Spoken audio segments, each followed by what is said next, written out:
Tiffany. Hello everybody, my name is Victor Love. I am also known as Philosopher X. I'm an author, I've written 2 books. I am a massage therapist by trade, and I am here today to represent the Zeitgeist movement in the Venus Project. I see some familiar faces in the room, and I'm glad that you're able to come and watch this speech that I'm about to present today. I'll try to make it a little bit entertaining but informative as well. I would also like to thank Dr. Neil Schulman and his lovely wife Zoe for putting on this event, the Global Health and Humanitarian Summit. It's a great thing. It's the second year, and it was an honor to be invited by them, also to be welcomed by the prestigious and beautiful Emory College here in our very own Atlanta, Georgia. But I'm a native Mississippian, but my home is here in Atlanta, Georgia. I love it here. I've been here since 1998. It's a great place. But the good thing about the Zeitgeist movement and the Venus Project is that it's just not pigeonholed to one area, that it's actually a worldwide movement. Shortly, a little bit about the Venus Project. It was actually founded by a man who was 95 years old. His name is Dr. Jock Fresco, and his assistant, Roxanne Meadows.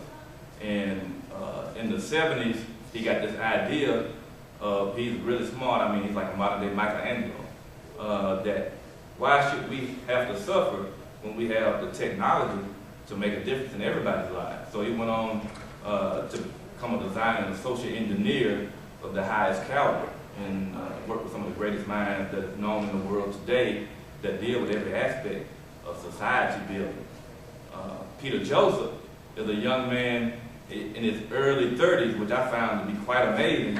He's made 3 motion pictures in the Zeitgeist series, the Zeitgeist movement, and I just was flabbergasted that someone as young as him would actually have the gumption and the courage and the know-how to put movies together that really shows the problems of the world and how to actually solve some of these problems. So the Zeitgeist movement and the Venus Project are actually 2 separate movements that, when they found out the truth of the way things are in the world, to come together and actually start working and making things happen in a positive way.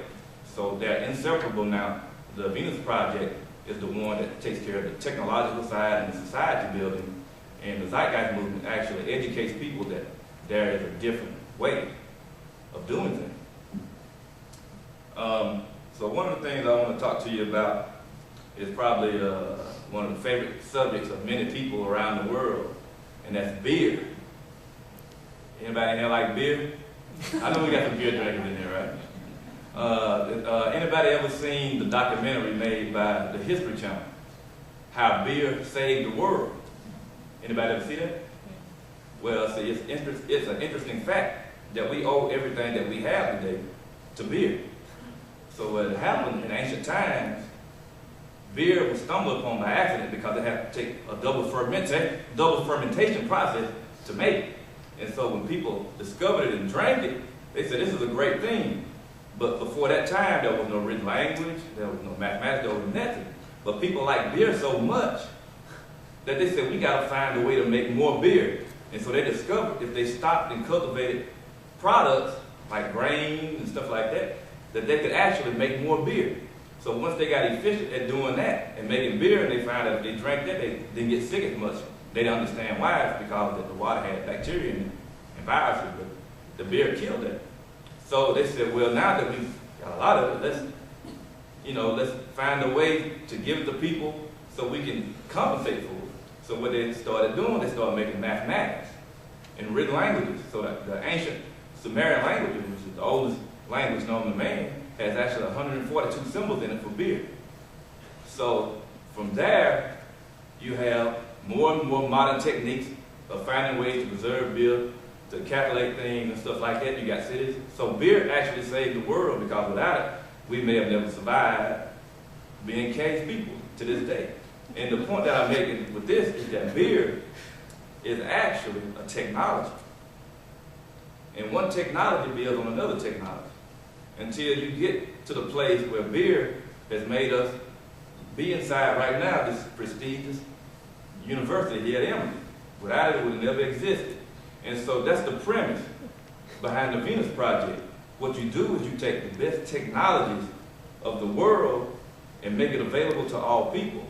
And so the resources of the world just don't belong to the rich and powerful. It belongs to all people. So the motto of the Venus Project is Earth's resources is the common heritage of all of Earth's people.